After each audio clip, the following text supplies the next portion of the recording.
वालेकुम वरहमतुल्लाहि वबरकातुह। मोहतरम भाइयों, इस वीडियो से पहले मैंने एक होटल का वीडियो डाला हूँ। उसके नीचे लोग कमेंट कर रहे हैं कि मौलाना ने एडवर्टाइजमेंट शुरू कर दी है। ये एडवर्टाइजमेंट नहीं है, हमारा एक ईमान वाला भाई, आपको मालूम है इस मुल्क में पहले ही मुसलमान कैसे कैसे हालात का शिकार है। मुसलमानों को कारोबारी एतबार से, मुसलमानों को तिजारत के एतबार से, हर एतबार से कैसे डैमेज करने की साजिशें, कोशिशें, प्लानिंग हो रही है। ऐसे हालात के अंदर एक ईमान वाला भाई, वो बेचारा लाखों रुपये डिपॉजिट देकर एक दुकान किराए से लेता है। उसका जो है 30-35 हज़ार रुपये महीने का किराया होता है, एक उम्मीद में कि मेरा कारोबार चलेगा, एक बिजनेस शुरू करता है। और ऐसे वक्त में अगर हम ईमान वाले अपने ईमान वाले भाई को आगे बढ़ाने का काम नहीं करेंगे तो कौन करेगा? उसकी टांग खींचने वाले तो हज़ारों मार्केट के अंदर बैठे हुए हैं। इसलिए ऐसे फालतू के कमेंट मत करो।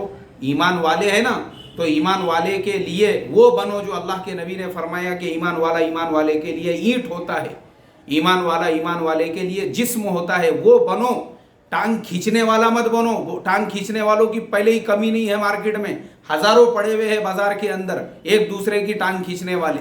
इसलिए मेरी दरखास्त है, हम क्यों, हमारे ईमान वाले भाई ने कारोबार शुरू करा, उसकी हौसला अफजाई, उसकी हिम्मत अफजाई, हमने एक छोटा वीडियो बना के डाल दिए, नुकसान क्या है? फोटो लेकर उसका थोड़ा सा, अरे उसकी हिम्मत अफजाई होंगी, लोग जाएंगे, उसका कारोबार चलेगा, तभी जाकर तो वो लाखों रुपये जो डिपॉजिट दिए हुए हैं उसका कर्जा फेड़ सकेगा।